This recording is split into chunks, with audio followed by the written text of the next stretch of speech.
A Year's Windfalls by Christina Georgina Rossetti. On the wind of January down flits the snow, traveling from the frozen north as cold as it can blow. Poor robin redbreast, look where he comes. Let him in to feel your fire, and toss him of your crumbs.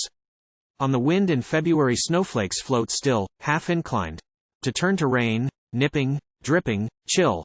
Then the thaws swell the streams, and swollen rivers swell the sea. If the winter ever ends, how pleasant it will be. In the wind of windy March the catkins drop down, curly, caterpillar-like, curious green and brown. With concourse of nest-building birds and leaf buds by the way, we begin to think of flowers and life and nuts someday. With the gusts of April rich fruit tree blossoms fall, on the hedged-in orchard green, from the southern wall. Apple trees and pear trees shed petals white or pink, plum trees and peach trees, while sharp showers sink and sink. Little brings the May breeze beside pure scent of flowers, while all things wax and nothing wanes in lengthening daylight hours. Across the hyacinth beds the wind lags warm and sweet, across the hawthorn tops, across the blades of wheat. In the wind of sunny June thrives the red rose crop, every day fresh blossoms blow while the first leaves drop. White rose and yellow rose and moss rose choice to find, and the cottage cabbage rose not one whit behind. On the blast of scorched July drives the pelting hail, from thunderous lightning clouds, that blot blue heaven grown lurid pale.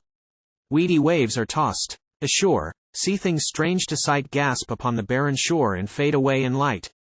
In the parching August wind cornfields bow the head, sheltered in round valley depths, on low hills outspread.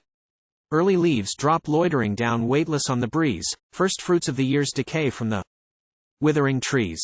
In brisk wind of September the heavy-headed fruits shake upon their bending boughs and drop from the shoots. Some glow golden in the sun, some show green and streaked, some set forth a purple bloom, some blush rosy-cheeked. In strong blast of October at the equinox, stirred up in his hollow bed broad ocean rocks. Plunge the ships on his bosom, leaps and plunges the foam. It's for mother's sons at sea, that they were safe at home. In slack wind of November the fog forms and shifts.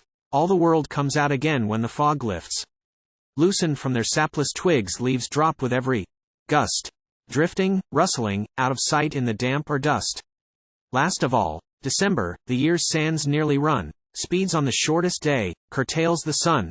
With its bleak raw wind lays the last leaves low, brings back the nightly frosts, brings back the snow.